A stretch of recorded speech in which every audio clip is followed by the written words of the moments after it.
mohon untuk berkenannya beliau bisa mengisi sebagai dosen tamu atau dosen pakar. Ini sudah jawab nih, insya Allah bisa katanya. Oke, Mbak Risa dan teman-teman nanti bisa menghubungi beliau, Dr. Liha. Ya, beliau itu di Faal Undip, ya, Faal Undip. Nanti untuk pertemuan yang akan datang itu fisiologi itu kan mulainya jam berapa ya? Jam 10.30 sampai sore ya, Nok ya. Nanti untuk dosen dalam tetap ngisi. Nah, untuk yang pagi ya, nanti Dokter Liha 2 kali tatap muka ya, Mbak Risa, tolong diingatkan ya. Selasa depan, Dokter Liha nanti akan mengisi tentang fungsi umum darah. Jadi lebih fokus fungsi umum darah dan fungsi umum sistem getah benih. Itu jam 10.30 sampai jam 12. Ya. Terus di pertemuan 2, nanti yang Selasa berikutnya, fungsi jantung dan peredaran darah manusia, elektrofisiologi dan EKG. Nah, itu Dokter Liha ya. Oke. Nah, itu nanti yang akan datang itu kan Bu Yuni sudah mulai ngajar. Coba saya lihat dulu.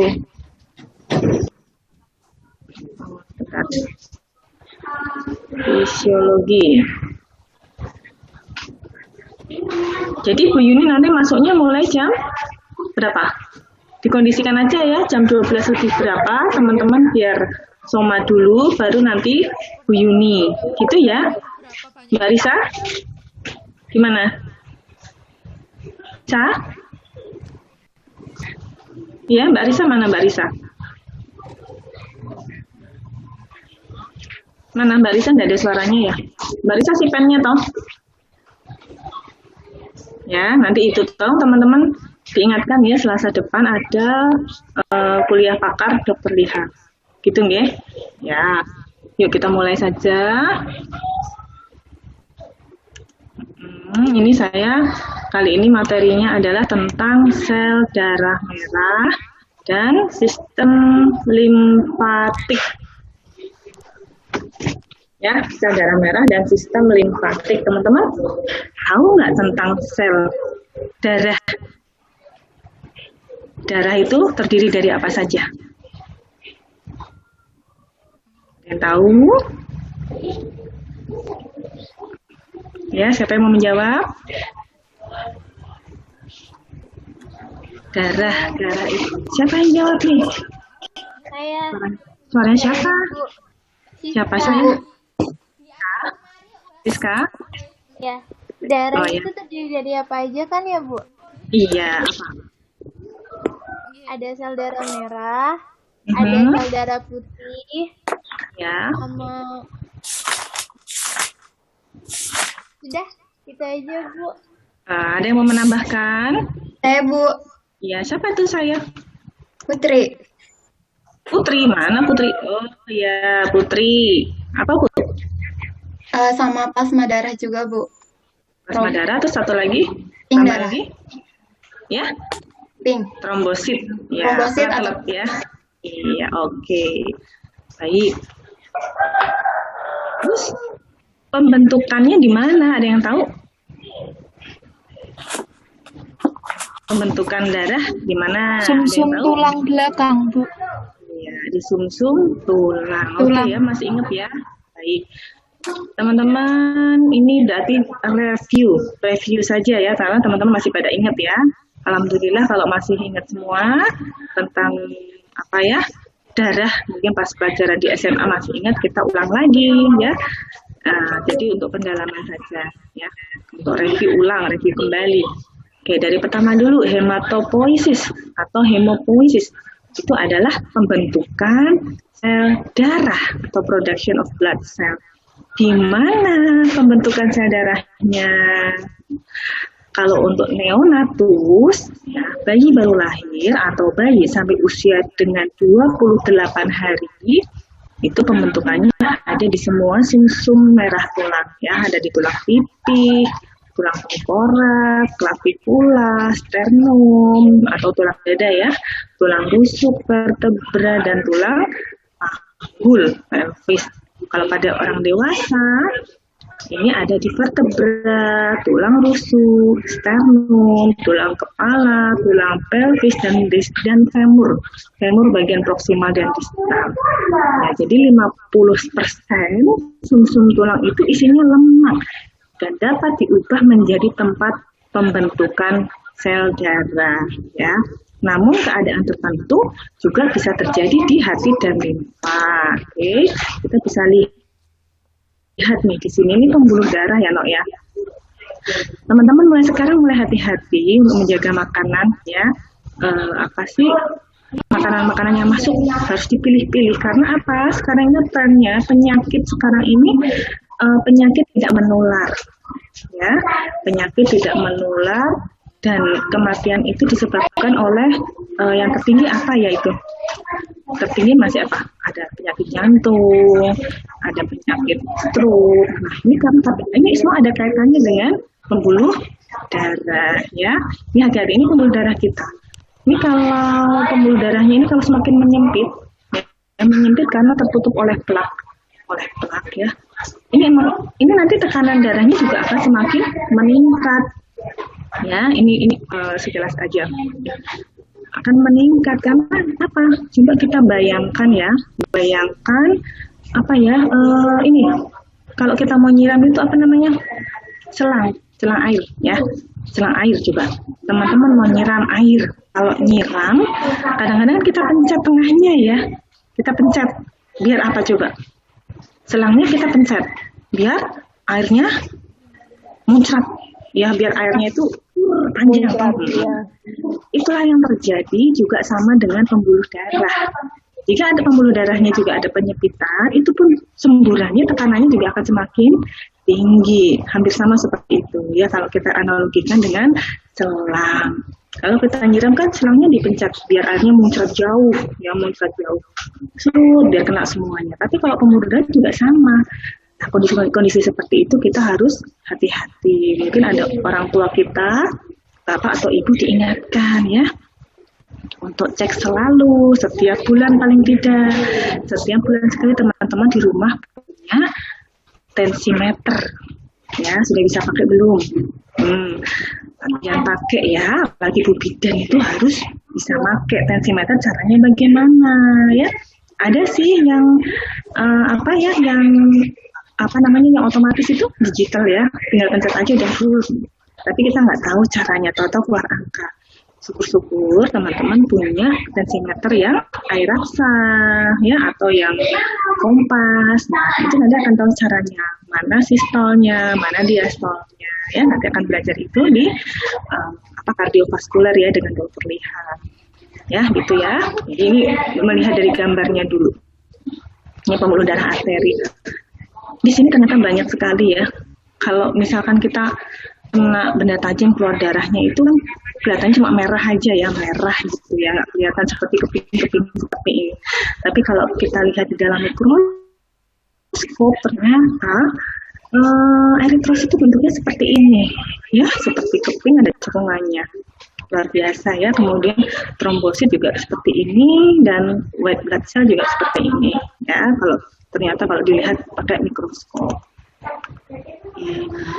Terus ini karakteristik darah itu ternyata sejenis jaringan ikat ya, lebih kental daripada air dan pH-nya sekitar 7,4. Warnanya tergantung dari kadar oksigen yang dibawa sel darah merah.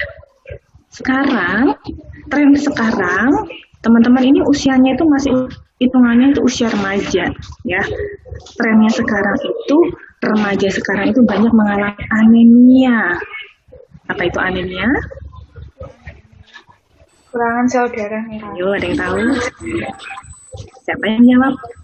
Kurangan darah, Bu. Iska?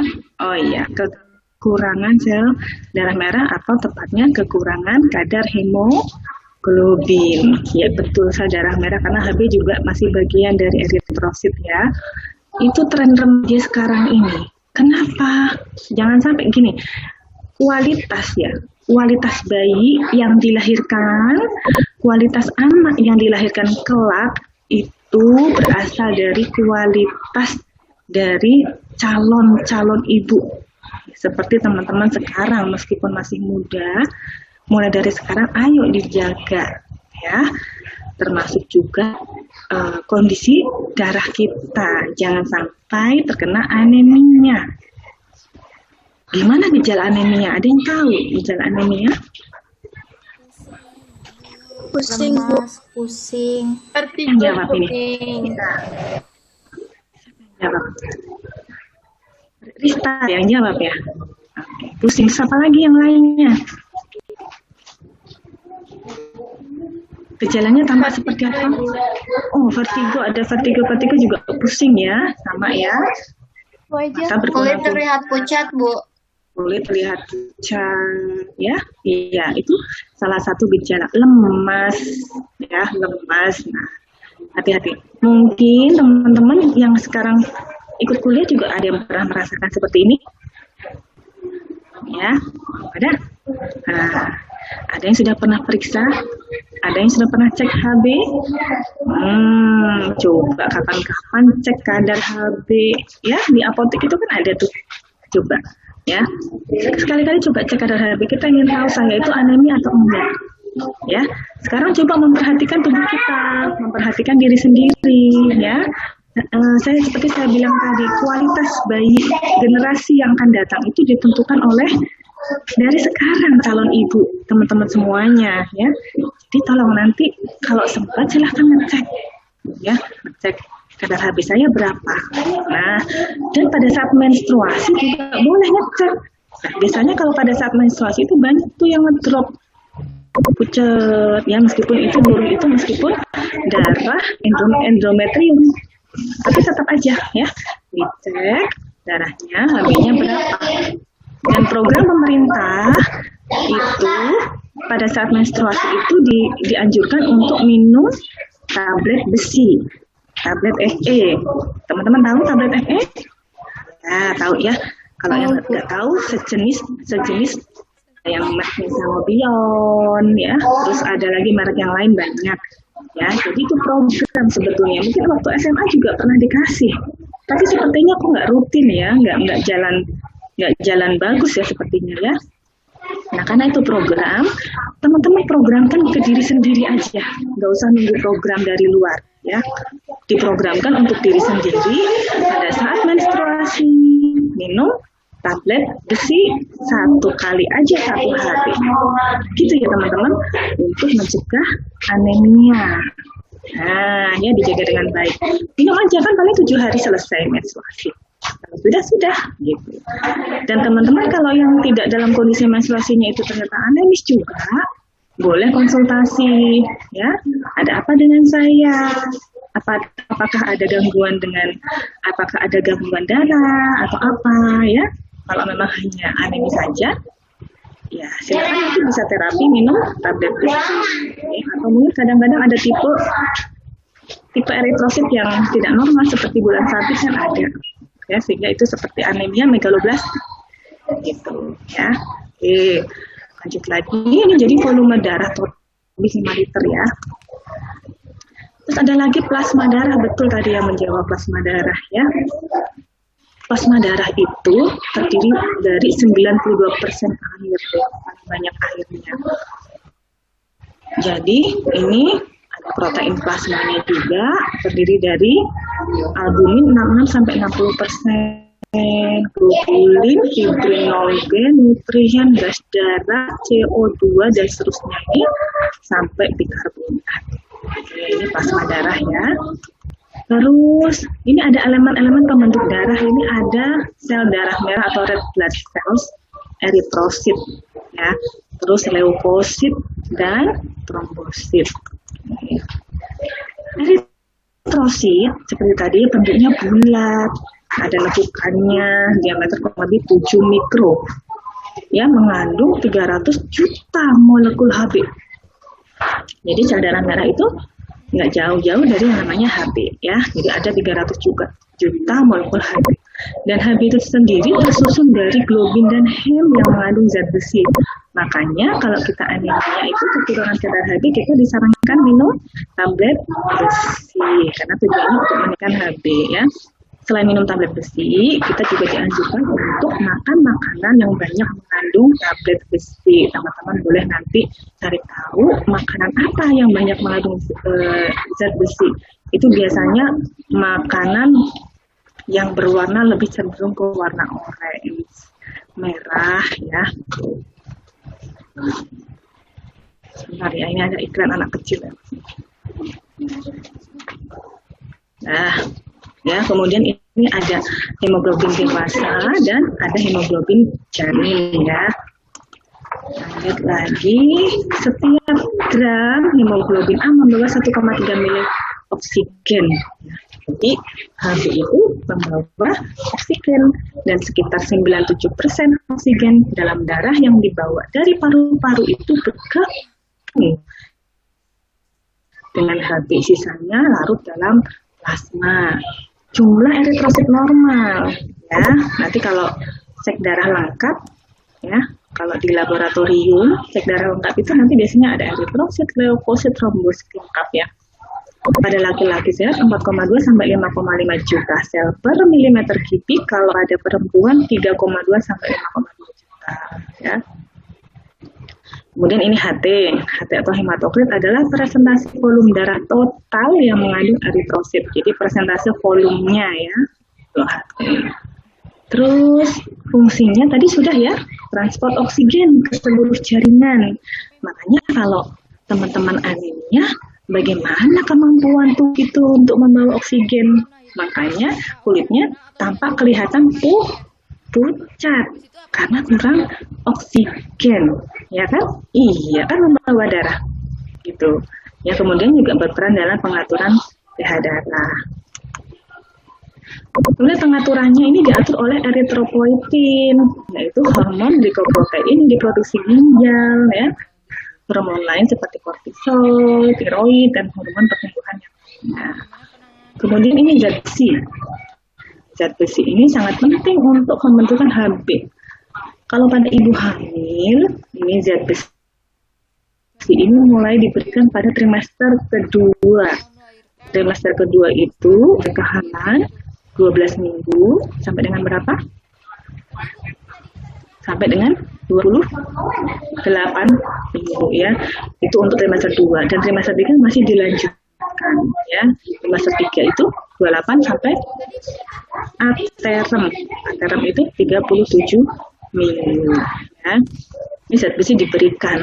Tapi kalau untuk ibu hamil itu katanya ya, ini zat besi itu kalau minum tuh rasanya mual. Nah, ada efek sampingnya, ternyata ada rasa mual kalau minum zat besi itu ya. Terus nanti feses itu apa? Feses itu sisa buang air besar itu, iya, tinjanya itu berwarna hitam pekat. Terus ada efek samping juga kalau minum tablet besi itu, katanya itu jadi konstipasi, jadi agak sulit untuk BAB ya. Tapi tidak semuanya berlaku seperti itu efek sampingnya ya, hanya kondisi-kondisi tertentu aja orang-orang itu ya, tapi tidak semua berlaku. Ada yang mungkin minum zat besi nggak terasa mual, ada yang minum zat besi nggak konstipasi, ada. Tapi secara umum efek sampingnya seperti itu ya, tapi nggak usah khawatir ya. Kemudian asam folat, vitamin C, vitamin B12 berperan dalam pertumbuhan normal dan pematangan sel darah merah. Makanya pada saat minum zat besi ini memang disarankan untuk bersamaan dengan minum vitamin C. Karena apa? Karena untuk membantu absorpsi atau penyerapan zat besi ke dalam tubuh. Jadi pada saat minum tablet besi itu tidak boleh minum sama teh, nggak boleh ya. Kemudian tidak boleh juga minum bersamaan dengan kopi, nggak boleh. Karena apa? Karena ada tanin itu menghambat penyerapan. Ya, jadi percuma minum tablet besi itu ternyata masih anemia aja. Kenapa? Ternyata minumnya sama teh, jadi percuma. Ya, absorpsinya tidak sempurna. Ya, yang disarankan itu minum tablet besi, teman kalau pas menstruasi minum zat besi ini disarankan minimal minumnya pakai air putih atau minum dengan yang ada kandungan vitamin C-nya, ya, jeruk bisa gitu boleh. Ya, Jangan diminum bersamaan dengan teh atau kopi ya, atau susu sama nggak boleh. Kemudian untuk sirkulasinya ini berlangsung selama 120 hari ya, 120 hari. Makanya pada saat teman-teman mungkin ada yang mau donor darah ya. Donor darah itu kan dibuat jangka waktu kurang lebih 3 bulan, karena itulah saat-saat yang terbaik untuk melakukan donor darah ya.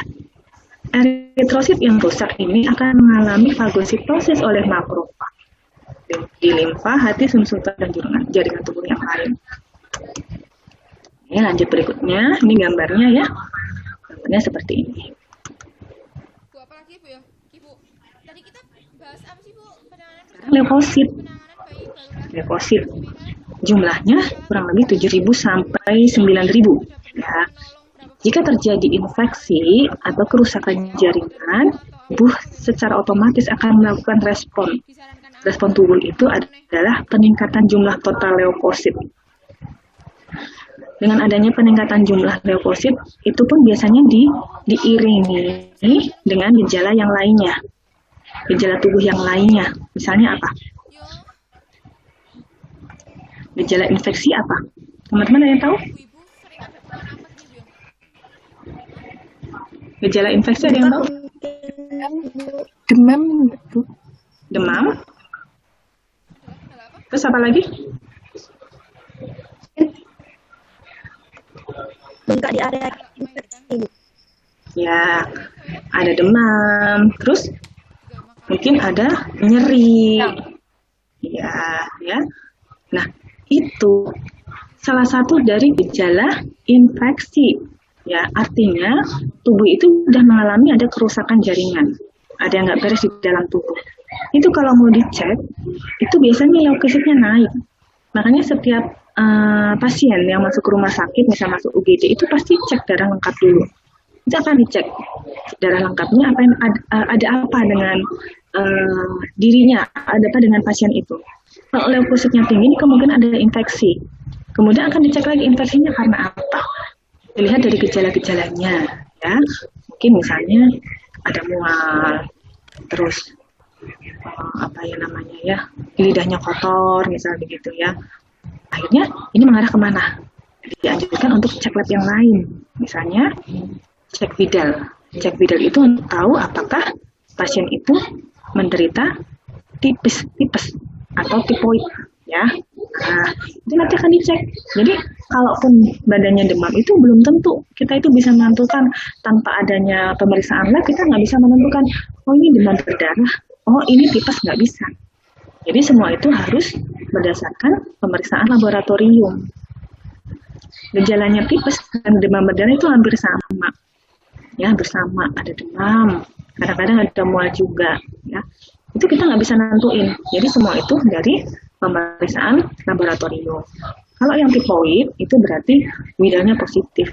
Ya, kalau untuk yang demam berdarah atau DBD itu bisa ditunjukkan dari adanya penurunan yang drastis dari trombosit, ya. Gitu. Fungsinya melindungi tubuh dari invasi benda asing termasuk bakteri dan virus.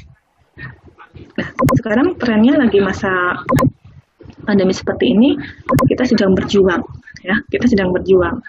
Berjuang untuk apa? Berjuang untuk meningkatkan imunitas. Iya, kita sedang berusaha, ya. Berjuang untuk meningkatkan imunitas. Ya, jangan main-main dengan COVID-19 ya. Memang sih bisa sembuh sendiri, bisa. Tapi kalau ada yang ada komorbid atau penyakit penyerta, itu sangat berbahaya. Misalkan kita membawa virus, kita sehat, kita nggak tahu kalau membawa virus. Ternyata orang tua itu ada penyakit penyerta yang lain, ada DM, ada hipertensi, ada jantung, ada apa? Kita menularkan. Nah, apa yang terjadi? Kasihan orang tua kita. Nah, itu menjadi tanggung jawab masing-masing ya. Menjadi tanggung jawab masing-masing untuk selalu menjaga diri. Ya, jangan sampai kita kena. Ya, kita itu nggak tahu. Orang merasa sehat ternyata itu positif. Nah, itu bisa menularkan ke keluarga kita. Ya, makanya kita tetap mengikuti protokol kesehatan. Ya. Sebagian besar aktivitas leukosit ini berlangsung di dalam jaringan, bukan dalam aliran darah. Kemudian sifatnya diapedesis itu menembus pori membran kapiler dan masuk ke dalam jaringan. Kan leukosit bergerak sendiri dengan gerakan amoeboid. Pernah lihat di YouTube mungkin ya? Di YouTube itu leukosit bagaimana mengejar-ngejar bakteri. Pernah lihat? Agresif dia. Ada bakteri di antara sel darah merah. Leukositnya bergerak mengejar fagositosis. Makanlah dia itu bakterinya. Ya, mungkin pernah lihat. Ini coba nanti teman-teman boleh di YouTube. Boleh cari ya. Bagaimana leukosit itu mengejar musuh-musuhnya ya. Kemudian fagositosis ini terutama pada neutrofil dan monosit. Nah, ini untuk klasifikasinya. Leukosit itu ada granulosit, ada agranulosit. Seperti ada butir-butir ya, ada granul-granulnya. Nah, yang termasuk dalam granulosit itu leukosit neutrofil, eosinofil dan basofil. Kalau agranulosit ini limfosit dan monosit. Nah, sekarang kita coba lihat yang satu-satu. Yang granulosit dulu, neutrofil ya. Ya, neutrofil ini jumlahnya 60%. Banyak ya, 60% dari jumlah leukosit. 60% dari jumlah yang tadi eosinofil, basofil, monosil, ya. Ini 60%-nya. Sangat fagositik, sangat aktif. Wah, ini luar biasa nih neutrofil ya, ini paling aktif ya. Eosinofil itu hanya 1-3% dari jumlah leukosit. Fagositik lemah, jumlah meningkat saat terjadi alergi. Ya. Terus basofil itu kurang dari 1%, mengandung histamin ya anti-alergi dan meningkatkan aliran darah ke bagian yang cedera. Ya, ada berfungsi juga sebagai antikoagulan heparin. Kemudian ini yang untuk agranulosit. Limfosit itu jumlahnya 30% dari total leukosit. Sebagian besar ada di jaringan limfatik yang berfungsi dalam reaksi imunologis. Terus untuk monosit 3-8%. Dan sel terbesarnya, ini sel terbesar ya monosit ya, dengan diameter 12-18 mikrogram.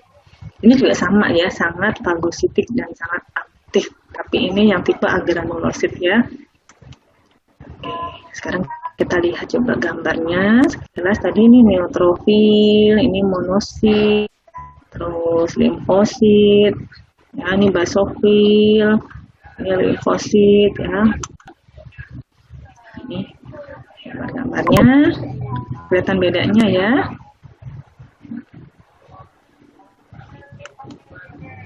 Sekarang trombositnya kecil ya. Di antara eritrosit. Oke. Sebentar.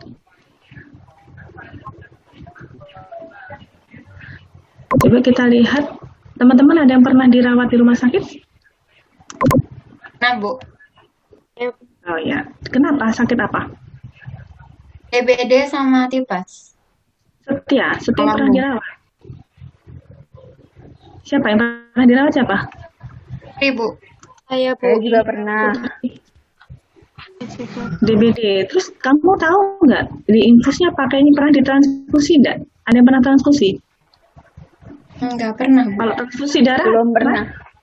Oh, jangan sampai ya, Nok ya. Iya. Transfusi darah itu kalau HB-nya itu kurang dari 8 gram per sen. Ya, itu gejalanya udah nggak bisa apa ya. Oke. Ini ternyata kalau mau transfusi darah, ini macam-macam. Ya. Ada whole blood, darah endap, darah merah cuci, konsentrasi trombosit dan seterusnya. Ini tergantung kondisi. Ini nanti yang memberikan atas rekomendasi dokter tentunya ya. Dan pemberiannya itu pun ini kan pasti kondisi dingin. Transfusinya itu harus dihangatkan dulu. Ada mesinnya.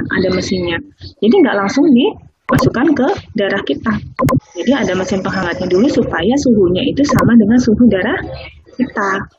Nah, dan itu juga harus sesuai dengan golongan darah, nggak boleh beda ya. Makanya kalau ibu hamil mau melahirkan itu pasti ada screeningnya dulu. Itu golongan darahnya apa? Kalau saya golongan darahnya A. Keluarga terdekat ada yang golongan darahnya yang sama, yang A. Suami B. Terus yang lain B. Ada lagi yang lain? oh tante saya nah, jadi pada saat persalinan itu si tante itu pun ikut mendampingi. Tujuannya apa? Tujuannya adalah sebagai cadangan pendonor darah. Karena kondisi bersalin itu kita tidak akan tahu apa yang terjadi, apakah membutuhkan darah atau tidak. Karena memang kenyataannya kondisi sekarang itu kalau mau nyari donor darah itu agak sulit. Ya nggak? Sulit kan?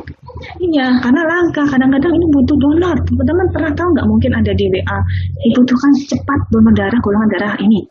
Nah, itu karena saking sulitnya kita mendapatkan donor.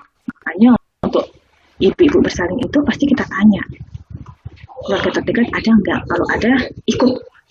Nah, ikut ke rumah sakit. Jadi, tapi kita sudah tahu datanya. Jadi siap-siap untuk sebagai pendonor darah aktif.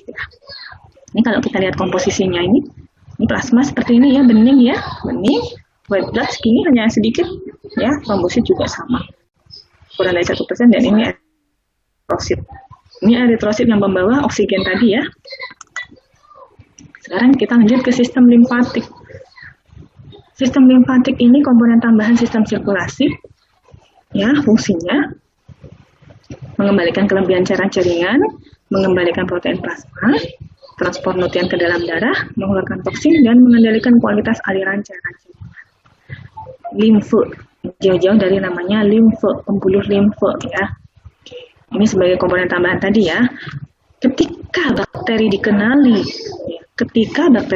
dalam cairan getah bening, kelenjar getah bening itu akan membuat lebih banyak sel darah putih untuk melawan infeksi, sehingga kadang-kadang itu akan menyebabkan pembekakan. Teman-teman pernah tahu mungkin ada anak kecil yang gondongan ya, atau mungkin di daerah ketiak Ya, pernah. Ya, terus dikasih biru-biru ya. Ya. Terus ada teman-teman yang ngalami di ketiaknya itu pernah ada merasa benjolan kalau pas lagi nggak enak badan. Pernah, Ibu. Iya. Itu berarti tandanya tubuh kita sedang mengalami infeksi, dan itu salah satu reaksi tubuh kita untuk mempertahankan supaya tidak ngedrop, atau reaksi dari sistem limfatik itu dalam mencegah bakteri atau virus itu masuk. Nah ini ya, jadi ada pembekakan kelenjar getah bening ya. Kemudian kelenjar getah bening yang bengkak kadang-kadang dapat dirasakan di leher, ketiak, dan selangkangan ya. Nanti kalau tubuh kita membaik, imun kita membaik, itu pun berangsur-angsur pulih, akan kempes sendiri ya. Terus teman-teman juga perlu tahu di mana pembuluh limfa yang berukuran besar ya. Pembuluh limfa kanan itu mulai dari kepala, dada sebelah kanan dan lengan kanan ya, bermuara pada pembuluh balik di vena subclavia dextra yang melewati tulang selangka sebelah kanan ya, daerah tulang selangka sebelah kanan. Kemudian di ductus thoracic di pembuluh limfa dada. Ini bermuara ke pembuluh balik di bawah vena subclavia sinistra melewati tulang selangka kiri. Ini memungkinkan dalam limfa terdapat kuman penyakit, jadi difilter oleh pembuluh limfa. Jika ada kuman di suatu luka, maka kuman akan dipisahkan sebelum masuk ke dalam sirkulasi darah. Luar biasa pertahanan tubuh kita ya. Mudah-mudahan pertahanan tubuh kita akan tetap baik sehingga bisa pasukannya itu bisa perang ya. Tetangga saya itu belum lama itu operasi ya, karena itu anak kecil mungkin sekitar umur 5 tahun itu sedang bermain di depan rumah ya, terus nggak sengaja itu kejatuhan gendeng dari atas itu, jadi ternitnya itu ambrol ya, kemudian jatuhin si adik itu ya, kena badannya, kena bagian ya sekitar badan ya, mungkin kena pembuluhnya juga mungkin ya. Nah itu nggak tahu ya, saya yang dioperasi bagian apanya kurang paham, tapi yang saya dengar itu diangkat, ada yang diambil pembuluh limfanya gitu, karena ada kerusakan. Nah ini ya kasihan juga ya, masih kecil dan diambil pembuluh limfanya, meskipun mungkin ada yang lain pembuluh limfanya, tapi kan sudah ada yang diambil, itu artinya ya pasukan perangnya itu sudah berkurang, sudah diambil fungsinya. Makanya pesan dokternya itu kalau bisa si adik jangan sampai sakit. Pesannya itu. Artinya ya bagaimana untuk mempertahankan supaya tidak sakit? Ya pertahankan ya sesuai apa ya, menjaga suhu tubuh supaya tetap normal. Apalagi anak kecil kan kadang-kadang suka minum es ya, menghindari yang namanya batuk pilek, ya, menghindari debu, jajanan-jajanan, ya jajanan-jajanan yang sehat. Ya, paling itu yang bisa dilakukan. Itu memang ya, jadi kejatuhan apa itu, kejatuhan internet itu terus memang diambil dulu dan saja, ya gitu. Nah ini sama ya, tonsil juga sama. Tonsil kalau kita sedang infeksi juga kadang-kadang membesar ya, sehingga ada radang namanya tonsilitis ya. Tonsilitis ini tadi vena suprafi yang kiri dan ini yang kanan ya. Nodus timpanya di sini sering terjadi pembengkakan ya daerah sini ya. Oke, ini tidak usah tugasnya ya, tugasnya tidak usah, teman-teman udah banyak tugas ya. Baik, ada yang mau disampaikan teman-teman? Bu, saya ingin bertanya, Bu. Siapa yang bertanya? Saya Yulianita Diana Setianingrum, absen 51. Mbak Yulianita. Iya, Mbak Yuli. Ya, apa Mbak Yuli, kita diskusi ya bersama ya. Iya, Bu, itu waktu SMA kan pernah ada penjelasan tentang ya darah itu, Bu. Nah, kan ada gini, jika ibu yang hamil berbeda sistem resus dengan anaknya, itu dapat berbahaya bagi ibu. Iya. Dan Iya, betul. nanti cara mengetahui itu waktu si ibu periksa dengan kita itu dan apa yang harus kita lakukan, Bu. Terima kasih. Iya memang betul ya, Nok ya. Memang betul kalau anak itu ya beda resus dengan orang tuanya, apalagi dengan ibu, apalagi di dalam kandungan ya. Apa yang terjadi? Jadi gini,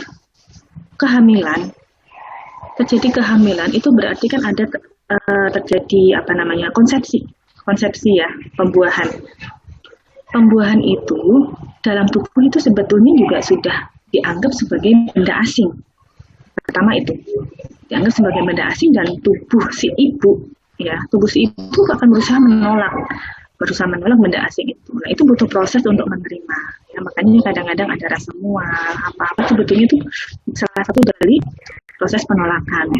Tapi lama-lama kan tidak, karena ini proses fisiologi ya, proses fisiologi kehamilan, kemudian bisa menerima janin dengan baik. Karena itu proses.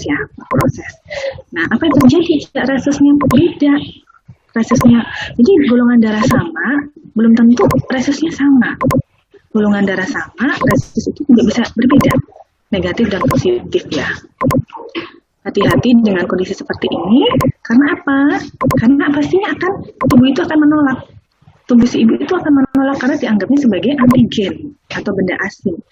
Yang mungkin terjadi adalah si tubuh itu akan berusaha berusaha mengeluarkan bagaimana seperti ini, seperti leukosit itu mengejar-ngejar bakteri. Bagaimana mengeluarkan? Apa terjadi jika janin tidak kuat itu ya akan terjadi abortus. Nah, makanya kenapa sih mungkin ada beberapa ibu-ibu yang hamil kok sering sekali terjadi keguguran berulang? Ya, keguguran berulang, sering berulang itu kenapa? Pertama mungkin trauma pertama, mungkin ada benturan ya. Ibu benturan kemudian jatuh ya, mungkin itu pertama sehingga bayinya tidak bisa diselamatkan ya. Yang kedua mungkin ada faktor lain itu mungkin karena ada penyakit yang menyertai ibu, yaitu TORCH misalnya ya. Ibu ternyata punya TORCH, toxoplasma, ada rubella, ya, cytomegalovirus yang tidak kelihatan sebetulnya gejalanya. Ternyata setelah dicek TORCH, ternyata ibunya positif. Pantas aja abortusnya berulang-ulang. Nah, itu harus disembuhkan dulu, gitu. Karena janin yang dikandung itu ternyata belum TORCH juga, ya. Terus yang ketiga ini juga bisa yang beda resus, ya itu dianggap benda asing ya, karena tidak sama dengan metabolisme ibu. gitu. Makanya coba teman-teman boleh observasi, boleh penelitian, coba. Misal gini, ibu, coba teman-teman coba sekarang golongan darahnya apa? Tanya, ibu golongan darahnya apa? Misalnya ibu golongan darahnya A, anaknya jarang yang B. Iya, rata-rata sama. Karena apa? Kalau beda, nanti itu dianggap benda asing dan tubuh itu akan berusaha gimana caranya mengeluarkan. Kan nggak akan jadi. Kalau golongan darahnya sama, prosesnya beda, mungkin masih bisa selamat, masih bisa, tapi kecil kemungkinannya, ya. Bisa aja masih selamat, ya, masih bisa dipertahankan mungkin, ya. Tapi kalau beda resus ya, kalau ya beberapa memang akhirnya terjadi keguguran, tapi bisa jadi ada yang selamat karena kuat janinnya, ya. Jadi itulah yang mungkin terjadi. Kalau pemeriksaan khusus ya, pemeriksaan khusus. Ya pakai amniocentesis itu, jadi nanti harus pakai jadi cairan ketuban itu, tapi sekarang udah jarang ya di rumah sakit ya pemeriksaan cairan ketuban itu, nanti dicek pakai jarum panjang itu, kemudian nanti akan dicek kondisi janinnya gitu. Tapi sekarang udah jarang ya. Ya biasanya itu akan kelihatannya yaitu yang abortus berulang ya. Teman-teman boleh nanti survei, coba ibu golongan darahnya apa? B, aku kok A ya golongan darahnya, lah kamu anak siapa? Coba nanti tanya ibu ya. Ya. Kalau enggak minimal jadinya golongan darah mungkin kamu AB ya. Bapak A, ibu B, AB masih mungkin ya. Tapi kalau misalkan ibu A, kamu B ya, bapak B, tapi ibu A, bapak B, kamu B, lah itu kamu anak siapa? Biasanya itu nggak jauh sama ibu, pasti akan ikut dengan ibu, gitu, ya bisa dipahami ya teman-teman ya. Oke, ada yang mau tanya lagi? Bu, saya izin bertanya, Bu. Ya, Mbak Kunti, ya. Bertanya apa, Mbak Kunti? Oh iya, ini Bu. Kalau misalkan kita sakit amandel itu, apakah ada hubungannya dengan getah bening atau limfa, Bu? Gitu, ya. Terima kasih. Iya, ya, makasih Mbak Kunti ya. Sebetulnya ada pembesaran gini. Gejala suatu infeksi itu, jadi ada gini, apa istilahnya ya, ada rubor, dolor, kalor. Ada lagi tuh 2 lagi, saya lupa ya. Rubor itu kemerahan, ya nggak sih? Ya, coba dicek teman-teman, ikut bantu.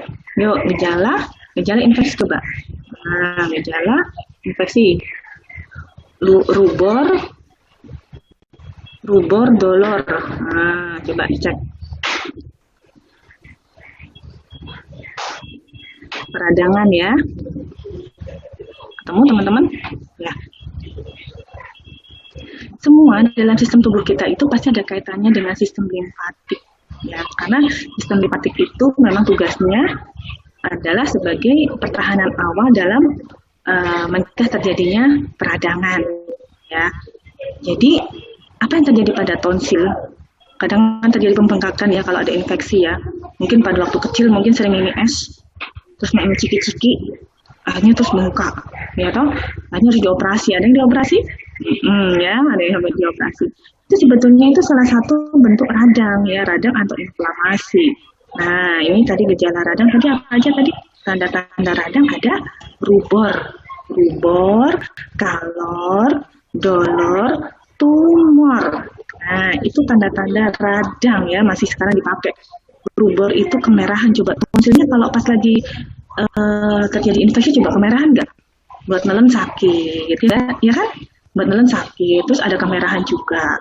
Kemudian ada kalor badannya kan ada gergesi juga, gitu? Badannya gergesi, demam ya, ada kalor atau panas. Kemudian ada dolor itu bukan dolor ya, dolor bukan dablek, bukan ya. Dolor itu rasa sakit, nyeri betul, nyeri ya.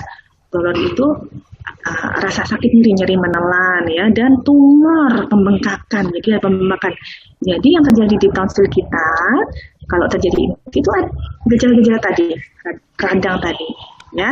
Nah, itu namanya tonsilitis. Ya, kalau belakangnya ada tis-tisnya, itu berarti ada radang. Ya, jadi contoh endometriosis.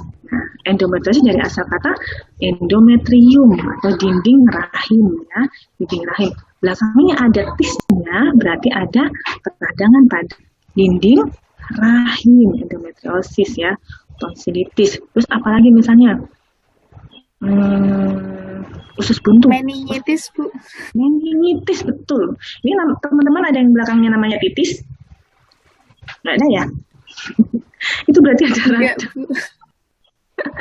Meningitis, ya, asal kata dari meningen, ya, selaput kepala. Meningen berarti meningennya dia mengalami peradangan, ya, selaput kepalanya ada peradangan, itu bahaya, bisa sampai kejang, panas itu sampai masuk ICU kalau kita nggak hati-hati, ya.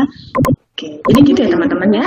Jadi semua dalam tubuh kita itu nggak lepas yang namanya dengan sistem limfatik atau pembuluh limfa, ya, dan gejala infeksi tadi sudah disebutkan tadi.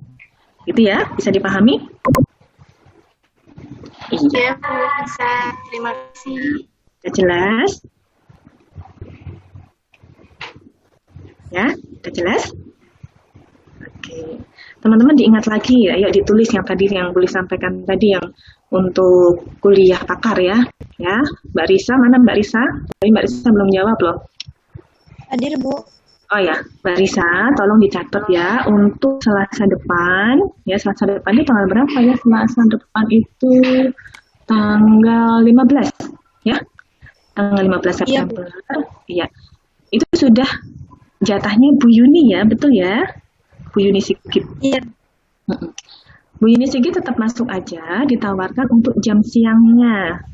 Jam setengah 1 atau jam 1, ya. Untuk yang pagi jam 10.30 itu untuk dokter Liha, ya. Dokter Liha dengan materi fungsi umum darah dan fungsi sistem getah bening. Nanti itu akan pendalaman materi oleh beliau. Terus di tanggal Selasa berikutnya itu hari Selasa tanggal 22 ya, Nok, ya. Tanggal 22 September. Kamu udah UTS belum? UTS-nya kapan?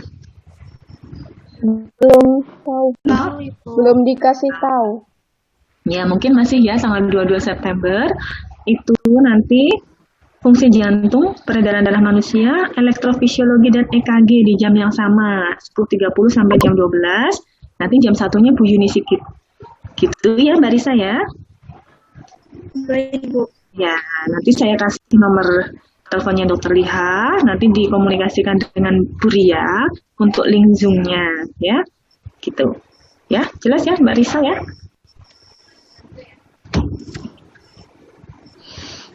Ya, oke. Sementara gitu ya, teman-teman ya. Ya, terima kasih atas perhatiannya, atas partisipasi aktifnya. Saya senang kalau diskusi seperti ini ya. Jadi siang-siang tetap semangat, gitu ya. Tetap dijaga seperti ini, fokus konsentrasi, gitu. Boleh cukup dulu ya, Nak ya. Terima kasih ya, Mbak Kunti, Mbak Salma, Mbak Julianita, ya, Risa, Diva, Putri. Putrinya ada 2 ya. Istiqomah dan teman-teman yang lain ya. Oke. Mbak Setianing juga, nggih. Ya, saya cukupkan dulu. Terima kasih atas perhatiannya. Wabillahi taufiq wal hidayah. Wassalamualaikum warahmatullahi wabarakatuh. Waalaikumsalam warahmatullahi wabarakatuh. Terima kasih, Bu. Pamit ya. Terima kasih, Bu. Oke, sampai-sampai.